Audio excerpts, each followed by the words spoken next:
And welcome, folks, to Champions for Life podcast and radio broadcast. This is an outreach ministry of First Choice Pregnancy Services, the premier crisis pregnancy center in the state, in the nation, actually, according to Focus on the Family, whom we absolutely love.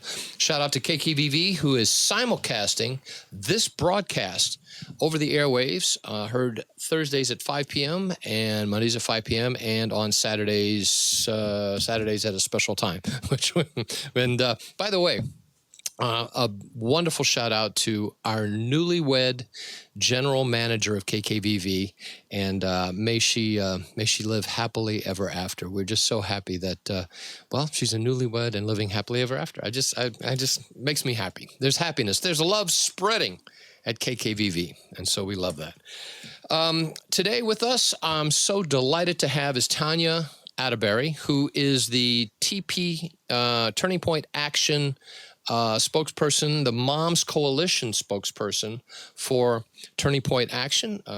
Tanya, welcome to the broadcast today. Thank you.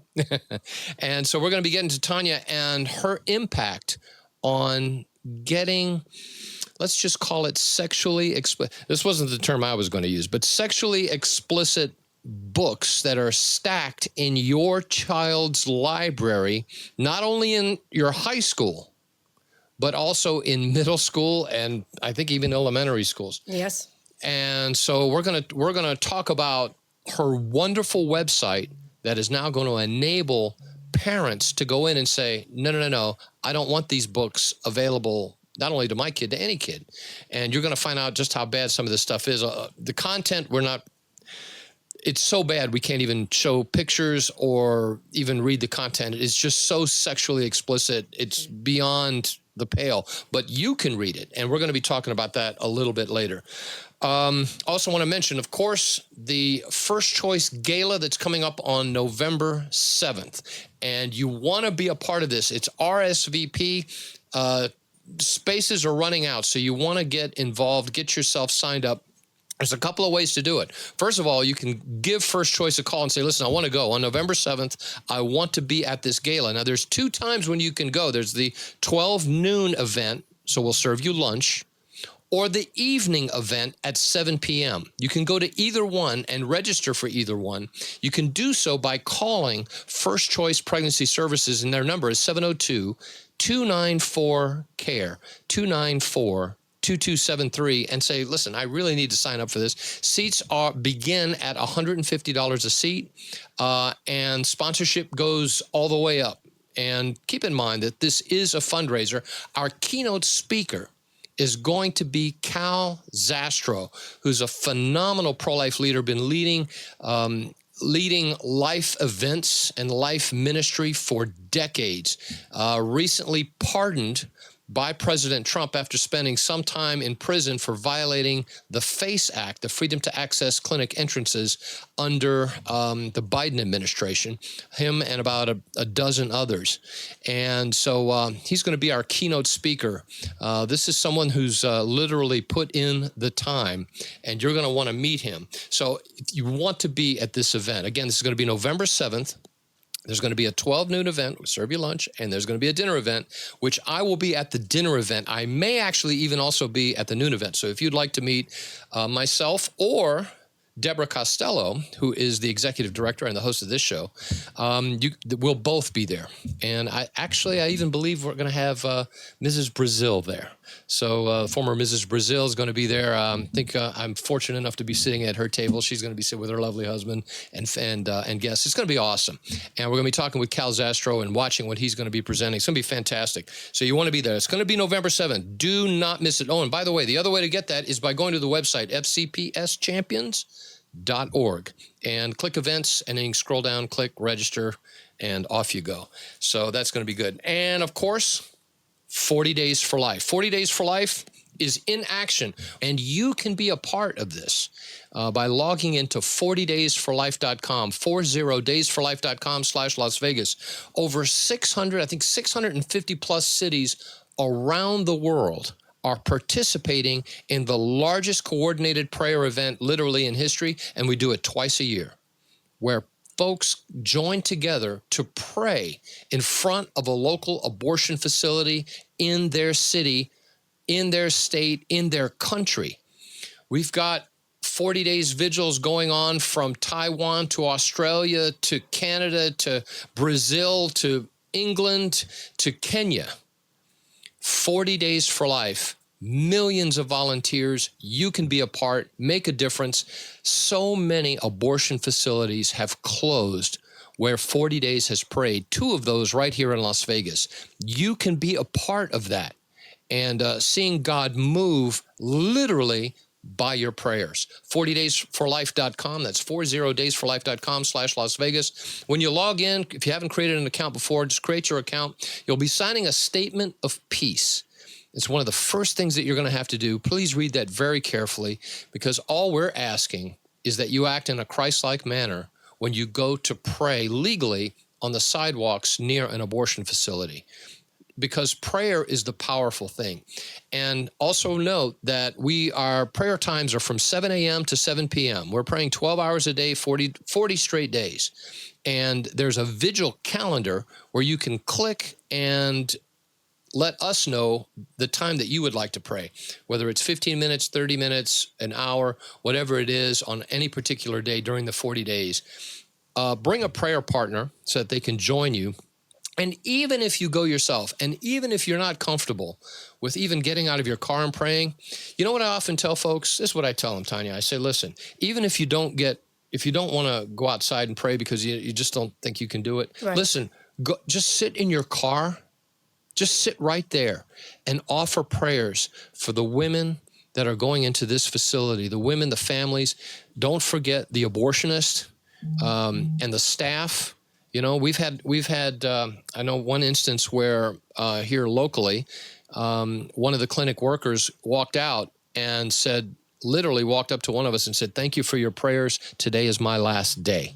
Wow. So your prayers can change hearts, and in fact, many abortion doctors have quit because they've seen consistently folks praying not against them, but for them, that God will draw them and lead them out of this grisly business and into the marvelous light of his love and allow them to use their gift for life.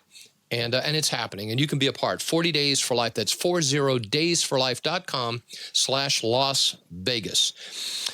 And finally, I want to mention, last week we had, this update with Nigeria, and we were talking about the crisis that's there. And folks, please make this part of your prayer time.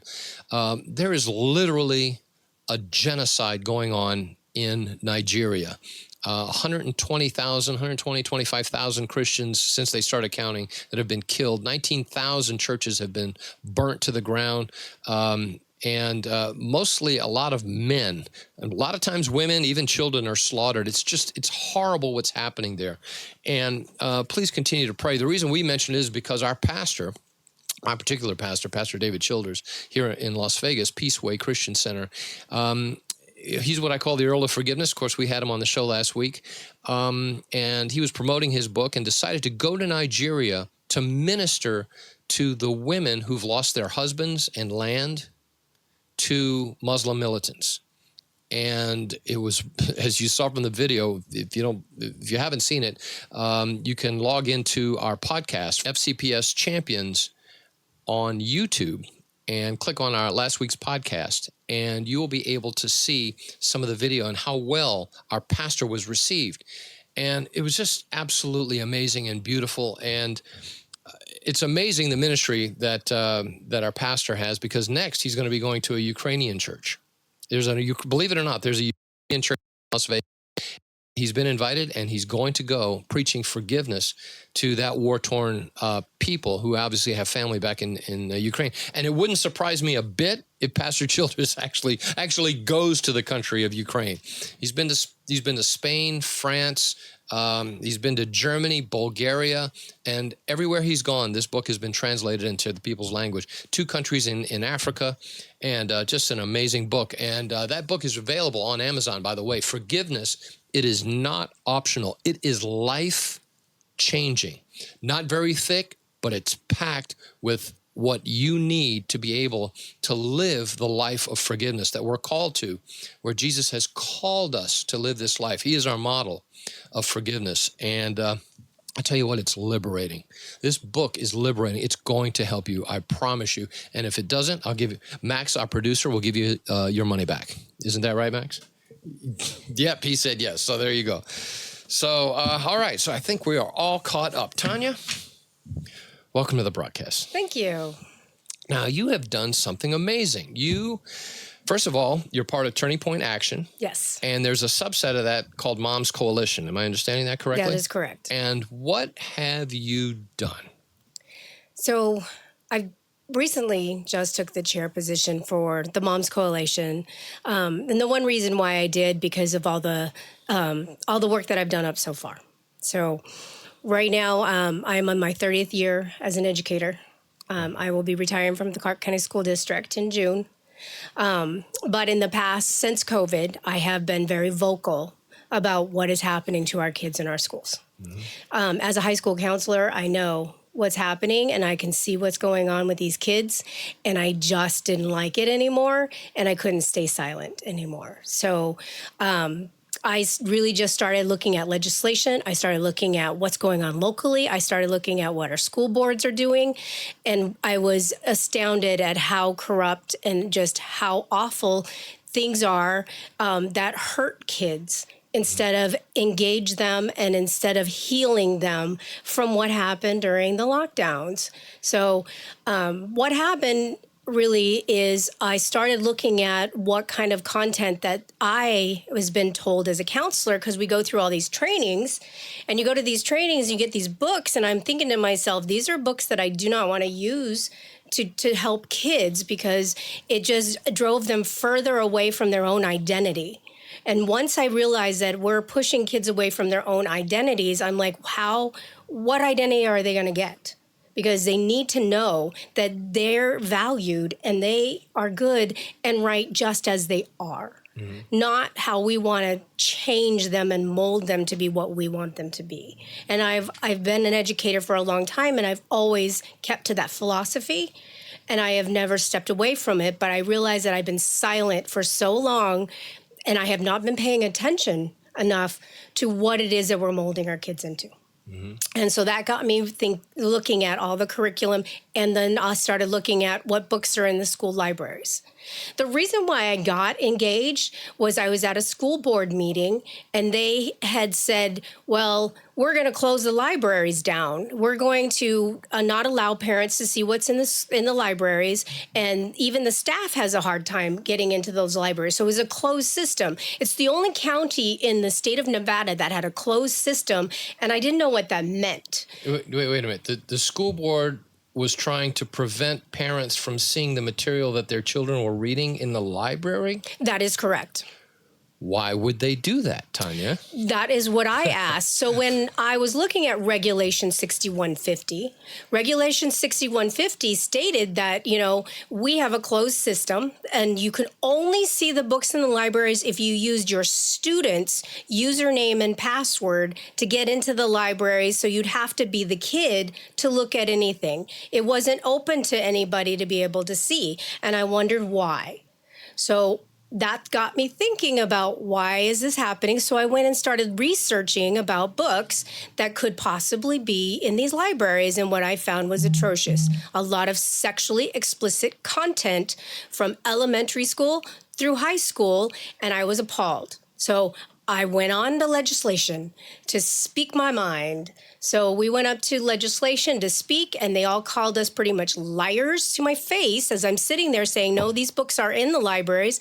And I had legislators ask me, well, you need to get the kid to take a picture of themselves in the library with the book in their hand. And I'm like, no, we're not doing that. So let me get this straight. So you found not just a few, many sexually explicit books available in the library in our public school system, readily available to, unfortunately, mostly the children. Even the parents were being excluded. Yes. You went to Carson City. Yes, I did. And promoted legislation that would then allow moms and dads to be able to see what little Johnny and little Susie are reading. That is correct. And the legislators didn't believe that this was sexually explicit? I don't get it. Obviously you had examples. Correct, but they basically told me that I was exaggerating, that these books were not in the libraries, that you can't prove, that I could not prove beyond a shadow of a doubt that these books are in these libraries unless they had proof. So that set me on fire to be like, okay, well, you want the libraries open? Then that's going to be my goal from this point forward. I am going to fight every school board meeting, at everybody I can talk to, every town hall. I want the libraries open. I want everybody to see what these books are. I want up to the public. I want parents to be able to see it. I said, I want to be able to go on any school, click on library, and see what is sitting on the shelves of that school. And that's what I've been doing for the last year. Well, you have been very successful.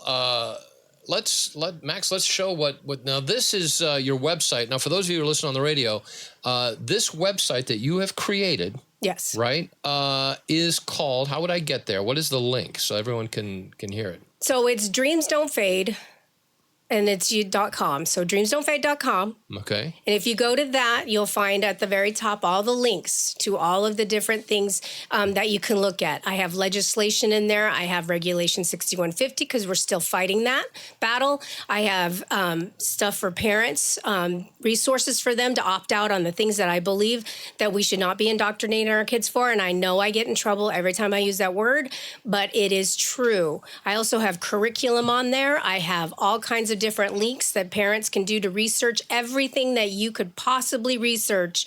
I have done for you, and I have put on this website, so all you have to do is go to it, click on what you want information for, and you can find a plethora of information.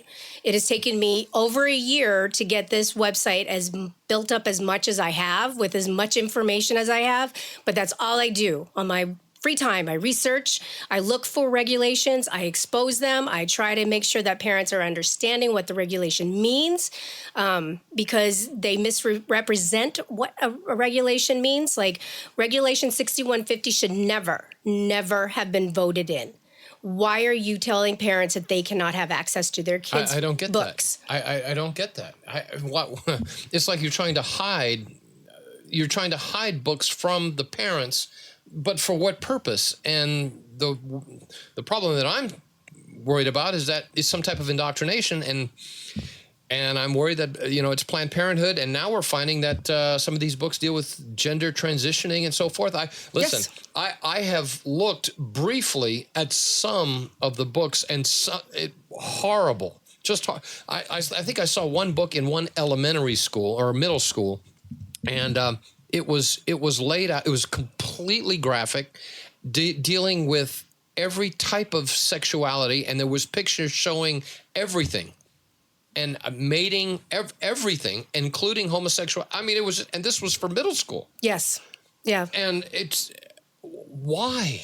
Yeah, we don't need how-to books for kids in our schools right now. I mean, it's sexually explicit. It was cartoon. And that's just one book. Mm-hmm. That's just one. And there's many. First of all, I don't know how I would get so angry on a daily basis reading these books. And you've read dozens and dozens and dozens and dozens of these books. Yes. And on the website, bring up that website once again. Now, once you're there, and I guess it's in the website again for those who are listening. Dreamsdon'tfade.com. Dreamsdon'tfade.com. And when you get there, if you want to look at some of this source material that Tanya has uncovered, right, you would then click on which link here? You're going to go to where it says parents, parents' rights, and then underneath that is a Regulation 6150. All right. Regulation 6150 on my website, on that page, has a step-by-step of what we have accomplished and what is the next step that we need to do. Because this regulation is not just about opening up the libraries, which we have accomplished. Mm-hmm. We have accomplished, as of September, just recently, that our libraries are open. So that means we can go in, and it doesn't matter. The public can go in and click on a school, see what's on those shelves in those libraries. The second step now, though, is this is why my brain gets fried sometimes and I get a little bit over irritated, is because in this regulation, not only do the librarians and the principal get to pick the books, which is step one, right? They also are on the committee that says if a parent comes to us and says, I challenge this book based on this information, they're on the committee that says they can keep the book or not. I do not understand how you can have somebody that has already decided what books are on the shelf to be on the committee that says, nope, we're going to keep it, or no, we're going to get rid of it. Yeah, they're biased. They're biased. It's contradictory, and now that's my next battle, is to get these librarians off these committees. It should be parents on these committees. It should be open to the public. It should be an open discussion of what these books are and if they should stay or if they should go. But it certainly should not be back in the hands of people who are already deciding that the book should be on the shelf. However, there is a way to do this. So, for example, now go ahead and click through. Max, and we're going to show on the mom's portion.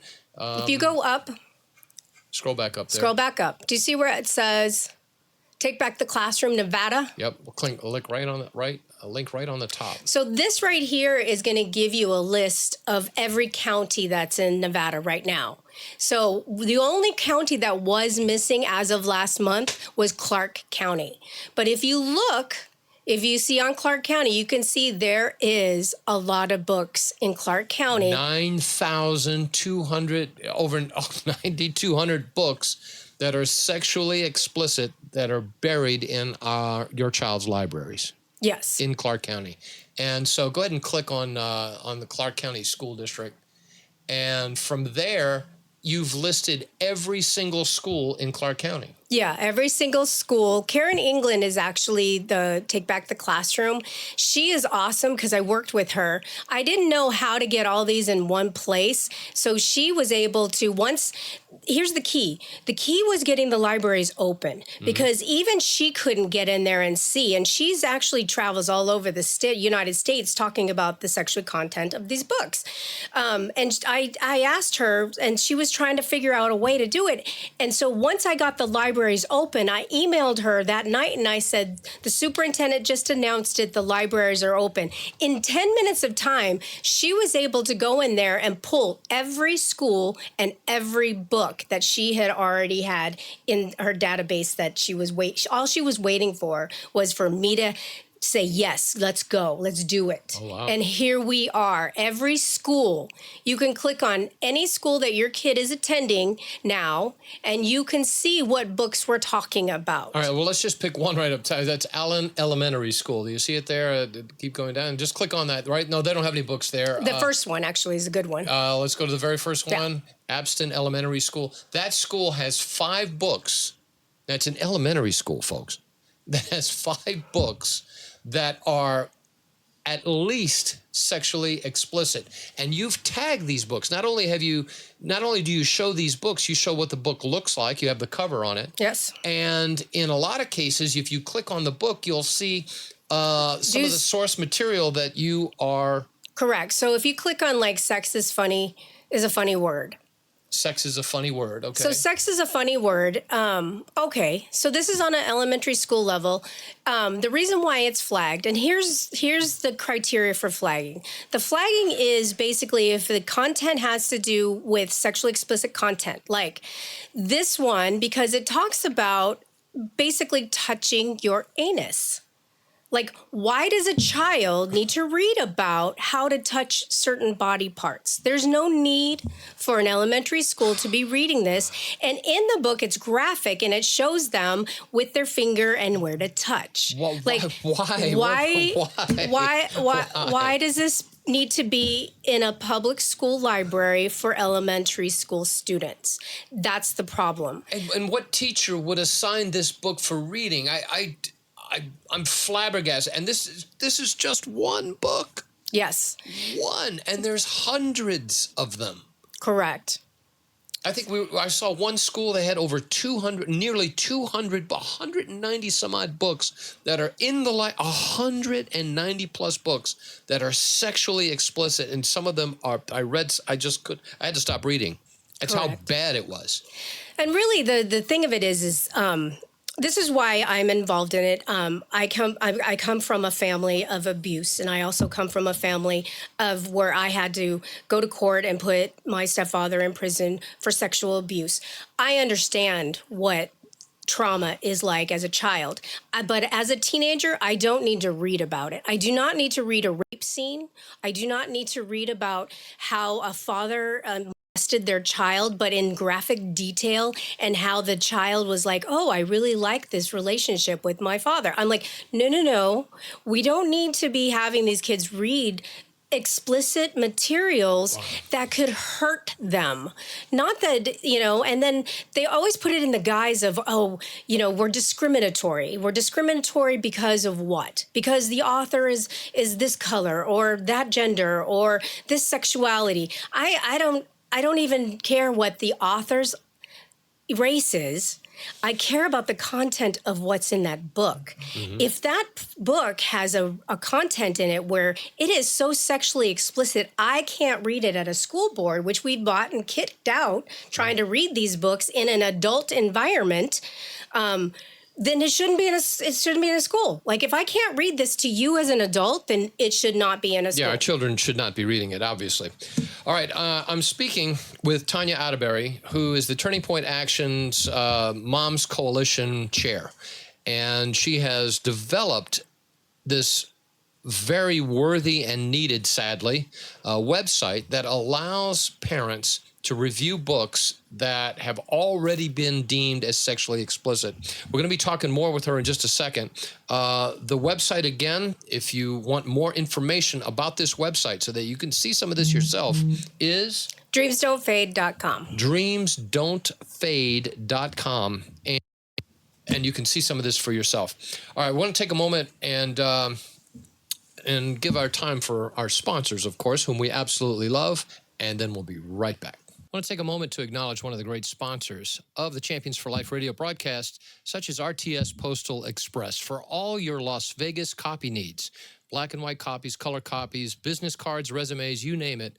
RTS Postal Express is going to meet your needs quickly. RTS stands for really terrific service. See my man, Angelo. Here's the telephone number, 702-489-4859. And if you mention the Champions for Life radio broadcast, get 10% off your first order. All right, welcome back, folks, to the Champions for Life broadcast. I'm your host, Ken Wilson. With me today is Tanya Atterberry, who's the Turning Point Action's Moms Coalition chair, and she's been working very hard, diligently, even going to our legislators to see some action regarding some of the sexually explicit books that are in your children's library. Folks, listen. Don't take my word for this.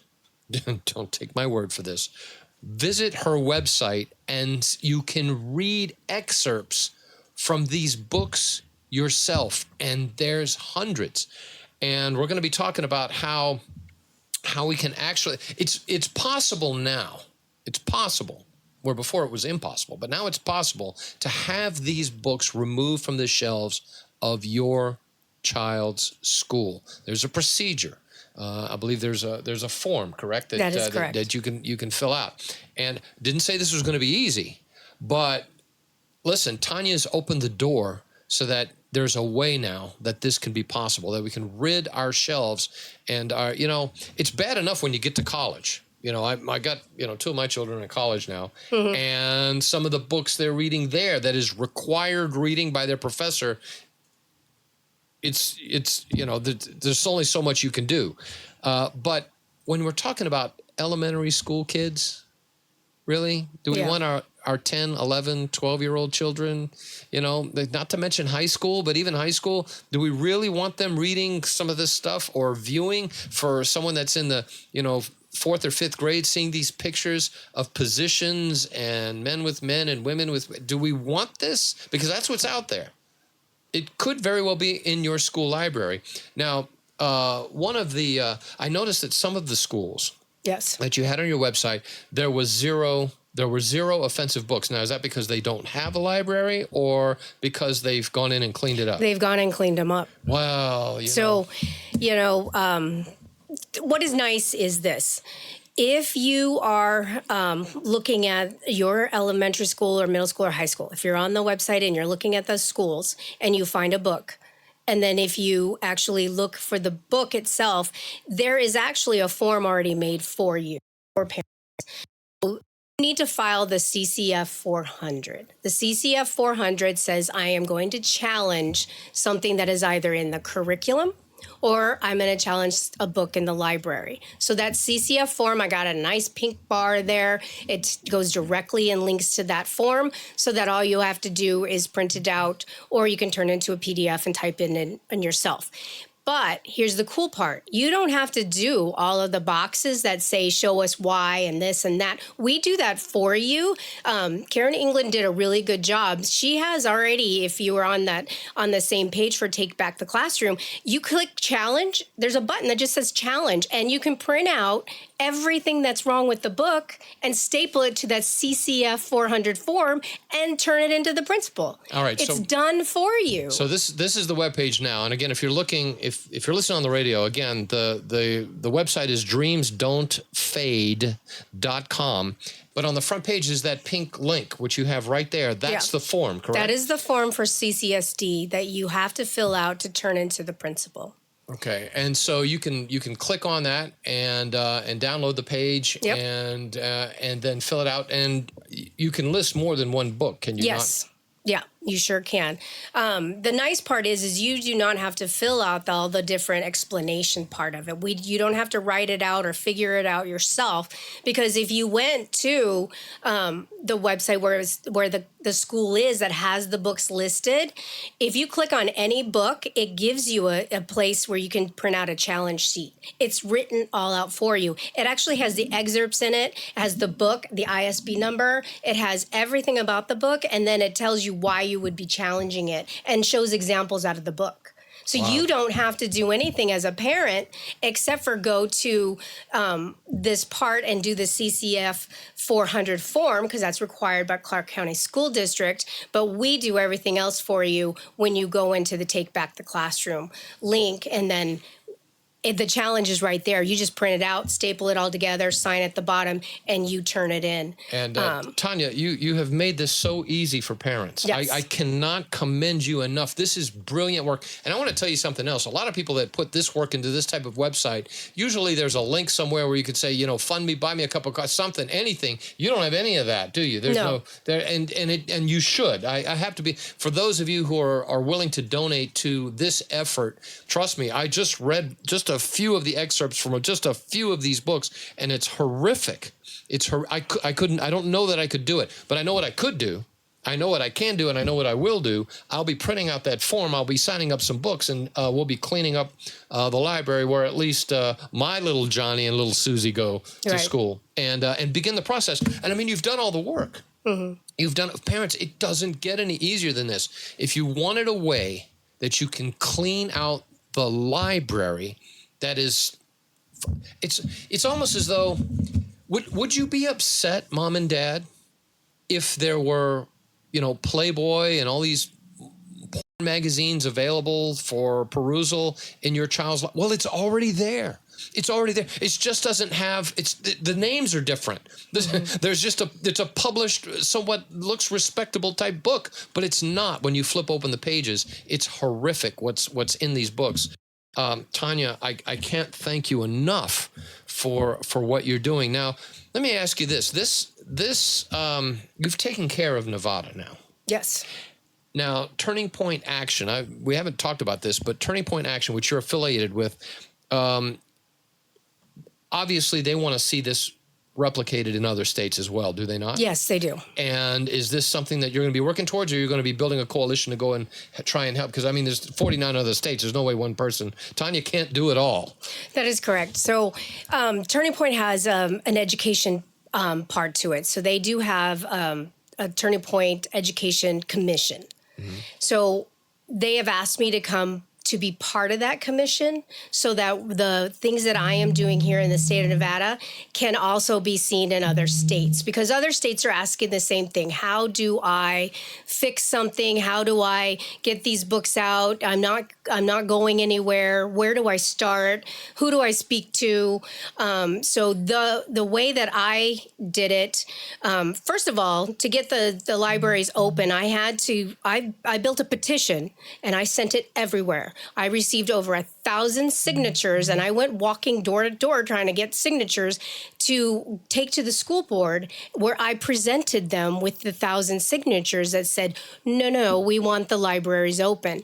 So I always go to the families first and see what they need and see exactly how I can help them from the ground. And then I started working my way up. So I think the school board got tired of hearing me every single month. I go to It's persistent. You will see me there almost every time.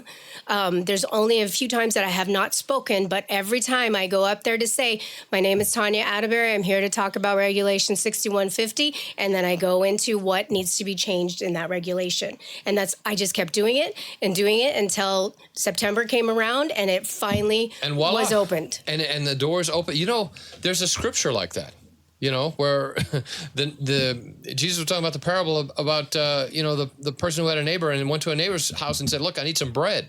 And I need some bread. Hello, I can eat bread for my, and finally he got it. Yes. Or when going to the judge, in this case, where the judge finally got tired of the one knocking on, he's saying, look, I'm going to give the woman what she wants because she's tiring me. Right. And that's literally what you did. Now, to be fair, the superintendent of Clark County, this is the boss of the Clark County School District. She has seen some of this now and is appalled, is she not? That is correct. Actually, if it wasn't for her, I do not believe that the regulation would have been overruled, at least for the part of it. I think that she really listened. I did sit down and talk to her more than once. So I think that was the first time, because she didn't even realize that what closed meant. Because I kept saying in the school board meetings, we need to open the libraries. It's a closed system. I want to open county source library system. I don't want this closed. And she was like, well, I don't understand what you're talking about closed. So she did listen. She listened to what I said. She took every word to heart. And she actually was like, you know what? All the other counties are open. Why Clark County is not? It needs to be the same in every county. So, for her to listen, I want to give her a shout out to that, because, not a lot of people would listen. She didn't have to. We are very critical of our leaders sometimes, and we may disagree with what their decisions are. Mm-hmm. But at this juncture, I think she made a great decision in the fact that we can actually have openness and transparency, which is what she ran on for to be the superintendent, is transparency, and that's what I was asking for. And that's what we've got, thanks to you. So that's where we're at. So now we just need transparency on who's in the committee. Right. Right. In the process of trying to get these books removed from the public library, you can't have the person that brought the book in and said, well, listen, I brought this book in. I think it's a good idea. You would think, I would almost, you don't know how these things are done normally as far as what books are allowed or the admission process for getting a book into a library. But apparently that's just the job of the librarian of that particular school. Yeah, they have given that authority, a lot of authority over one person. Over that one person deciding. One person decides the books that your child will read, apart from the teacher of your child, but the librarian decides what books are going to be allowed into. And you don't know the background of these librarians. It could be anybody. Right, but you can tell where they slant, depending on what books they have in their libraries. And that was my whole point. I'm like, if you're telling me that there's nothing going on and there's no indoctrination happening, then why can't we see what's in there? Yeah. Because then we can see kind of where everybody is at. What are you trying to hide, Mrs. Librarian? Right. And so now there's a way to do it. Again, the website, for those of you listening on KKVV, is dreamsdon'tfade.com. dreamsdon'tfade.com. I urge you, if you are a parent and you live in Clark County or anywhere in the state of Nevada, visit this website find your county, find your school that little Johnny or little Susie is going to, and look at the excerpts of the book that your child has access to in your library, and you will be shocked. Yeah. You know what I'm expecting? I'm expecting a tidal wave. How long has this page been open, this process been available to parents now? This process started 2 years ago. My website has been up for 5 years. I started writing. I write a blog. That's why it's called Dreams Don't Fade. Dreams Don't Fade means that my dream is to get all this stuff out so that we can actually have kids successful. That's all I really want for any kid. So Dreams Don't Fade came from that. On the website itself, I write a blog. I always put in there different things that have to do with education. So my blog will always be a topic that's of right now. Right now, I'm on the move for sexual education in the schools. What is really being taught? What you should be warned against, and all of those things. So if you are on my dreamsdon'tfade.com website, at the very top, there's a tab that says welcome, and that takes you directly to my website itself. So everything is interconnected. I have tons of resources on my blog and why, and all the steps that have to do with, like, do you want your kids taking sexual education out of the school district? No, we don't. So here's the reasons why you would not do it. So I at least give them some background. And then if they go to my website, then they can find the forms, the resources, everything they need to opt out of sex education, opt out of the SEL surveys that ask your kid inappropriate questions. There's just so much happening, and the kids are so bombarded that I just feel like parents need to know how to protect your kid when you're not with them. Yeah. Yeah. And it's sad to say that you have to protect your kids from public school, from the public school curriculum sometimes, and the literature and the teaching from some of the sexual. There's a sex class now, thankfully, here in Clark County. And I know Trustee Biasotti was big on this, was requiring, if you're, little Johnny or little Susie is going to be taught in high school, any like a sexually explicit health class, because that's how they're labeling it, you have to sign a form that says, okay, yeah, she can go or he can go. But keep in mind, you probably need to think twice about allowing that, because a lot of parents feel a little queasy about letting people who do not know their child speaking to them about sexually explicit material, sexuality, especially if it doesn't line up morally with what that family believes. And so I am grateful that today, in order for my child to be able to go to these classes, I'd have to opt in, and I didn't. I did not sign it, and and I'm very glad I don't have to worry about it. And so while the other kids are being taught whatever, my child, that will be handled at home. Thank you, Clark County Public School System. Tanya, I love what you have done here. I really do. And I'm glad you're part of Turning Point Action, actually, because that's making a difference. And just as a side note, my young son, just came to me out of the blue, and he said, "You know what, Dad, come January in my school, I'm going to head up the Turning Point. I'm starting a Turning Point club." And I was like, wow. I had caught completely off guard. So yeah. Already, I think the youth are beginning to understand that even in their, not only just in society, but even in their school system, there's some trouble. Correct. And they're beginning to see it. And if you rally behind your little Susie and little Johnny and support them, right?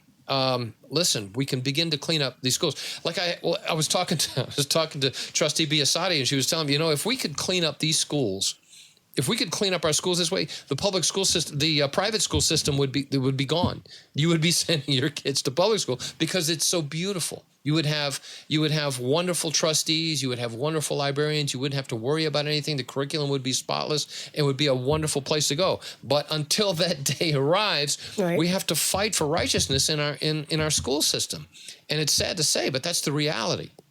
So I'm so thankful for what you're doing. I really am. All right, so we want to thank our wonderful sponsors that make this portion of the program possible. I want to take a moment to acknowledge one of the great sponsors that make this portion of the broadcast possible, and that's Dr. Ray Kelly of Kelly Chiropractic. Treats injuries from falls, accidents, motor vehicle crashes, work-related incidents. For those of you who are suffering from allergies, he also has a procedure called acutherapy, going to treat your allergies and ease some of that discomfort. Accepts most forms of insurance. Been in the business over 33 years here in Las Vegas. Give him a call. Set up your appointment. The number is 702-870-9200. All right, welcome back, folks. I'm Ken Wilson, and with me today, of course, Tanya Atterberry, who is part of Turning Point Action, chair of Moms Coalition. And her dream that will not fade, dreamsdon'tfade.com, is literally to keep an eye on our education system and begin by cleaning it up, starting with our libraries, but keeping an eye on legislation.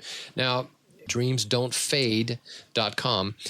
There's a section here where you can click on. How do we get to this page? So at the very top has all of the different links to my website. So if you hit the welcome one, which is the very first one, that takes you to the very beginning page. It gives you the idea of who I am and that I'm part of the Moms Coalition. It has all my information on it. So that's just my introductory page.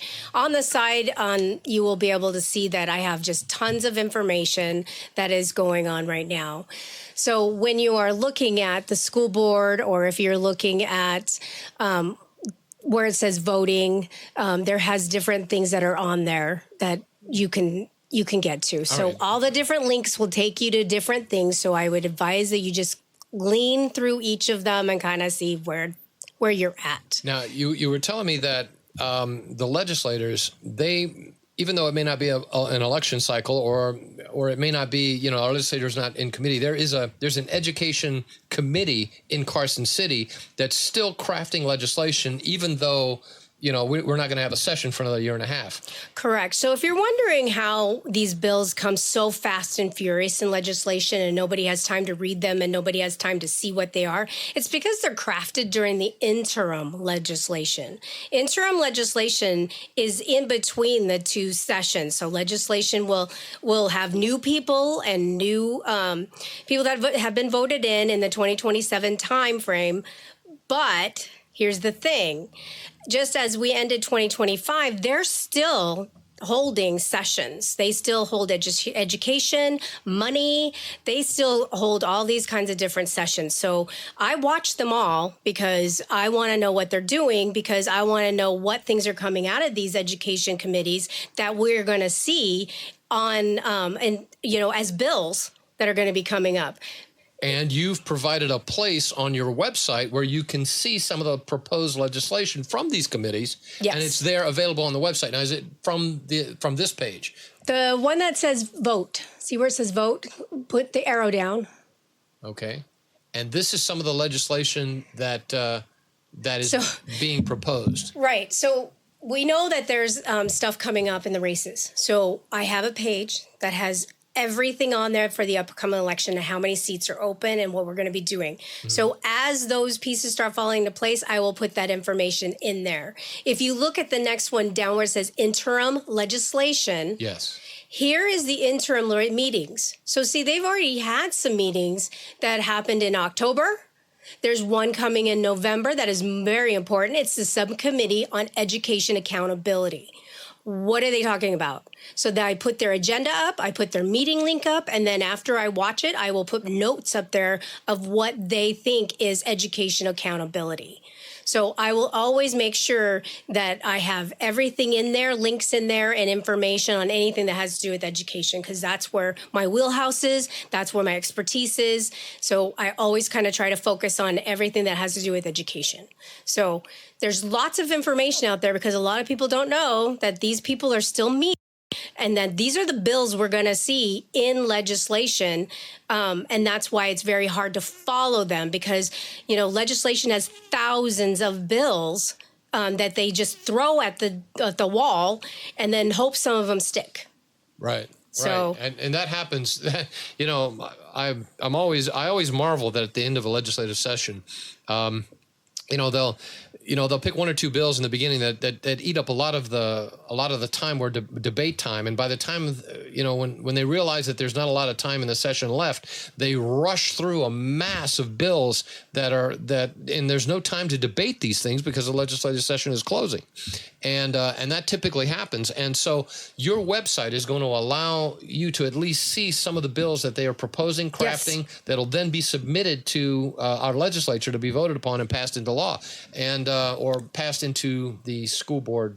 Yeah, well, and it's just a forewarning. Like, if the legislation is going to be having this on a bill, because I know it's coming. I just want you guys all to know it's coming, so we watch for it. And then if we watch for it, then we can start putting in our, go on to Nellis, and which I have all the directions to go on there. Opinion, to send an email. I put all the email addresses, I put everything in there. I give everybody a statement that says, this is what you just copy and paste this, put it in the opinion page, send it to an email. I do everything for you. There's nothing that I don't want to do is get you there and then you don't know what to do. I try to provide everything I possibly can to make sure that it's easy and easy access and your ability to put everything together. And all you do is copy and paste my stuff, shoot it out. And then if we get thousands of people to do that, then we can see a change. But until we have thousands of people speaking up and saying no, then it just is me rattling my mouth off and it doesn't get listened to as much. But, I'm really loud and I really try to do the very best I can. And kids are my priority. I've been in education for 30 years. I'm not in here for 30 years if I don't love kids. Obviously. And I want to thank you, Tanya, for being there, for all the work that you've done. I would commend you. Again, the entire website, there's no place to even buy her a cup of coffee. I would urge you. This takes time, folks. This takes time and a little bit of money as well to be able to do all of the work that she has done in this website to make this available to you, not to mention the arduous process. I don't know that I could do what you do by having to read and trudge through these books that are so horrible. Correct. It's like I don't know how you do it. I would not be the guy to sit on your board to try, But at least Tanya has made this available so you can click on a book, see an excerpt, say, "Holy smokes, that's in that. That's enough. That's all I need to know," and then fill out this form. And the CCF 400 form that's available right there, and you can click on it, put all the books that are in your school that you want out, and then get a meeting with your librarian and the staff, because that's what'll happen next, right? Yeah, what'll happen next is they'll try to convince you that the book is actually is there for a reason and a purpose, and they try to talk you and tell you that you're the one that's the problem, not the fact that the book is the problem. So you just need to reaffirm and stand firm and be like, no, this is what I'm going to do. I'm going to challenge it. And I want it to go above and beyond the librarian. And if it needs to go beyond the principal, that's where you're going to take it. But we can walk you through that. That's what Moms Coalition is for. That's my purpose. That's what I want to do with Turning Point Action is I want to be the person that if a parent has an issue that they are like, I just don't know what to do next, you can just pick up the phone, you can email, you can call, you can come to one of our events, and we would have the resources for you in the next step so you do not feel alone. You are not alone. The craziest thing about this whole entire thing is if parents actually stood up, they do not know the power they have over this school district. The school district is scared of parents. They just don't let you know it. So you really need to be a force because I'm telling you, they will bend if you actually stand firm. Moms and dads, listen, please listen. Go to this site. We're not making this up. Dreamsdon'tfade.com. Click on this, find your county, find your little Susie and little Johnny's school, and click on the books are there for you, and the excerpts are there for you to read yourself, and you will be shocked. You will be shocked. Now listen, don't go and yank your kid out of the school, although that's another issue for another day. But right? But keep in mind, listen, look at it this way. Even if your little Johnny or little Susie is, strong moral fiber like you are, mom and dad, right? There's the other children there too. I really believe we have a responsibility to our community. And when folks, this stuff is evil. when evil seeps in, especially when it touches our children, we have a responsibility, not only as parents, but as a people in our community to respond. To respond and say, no, this isn't going to happen. No, it's not going to happen to my kids, and it's not going to happen to my neighbor's kids either, because my neighbor doesn't know what's going on, but I know. And you can help take action and stop some of this. And listen, Tanya has made it so easy.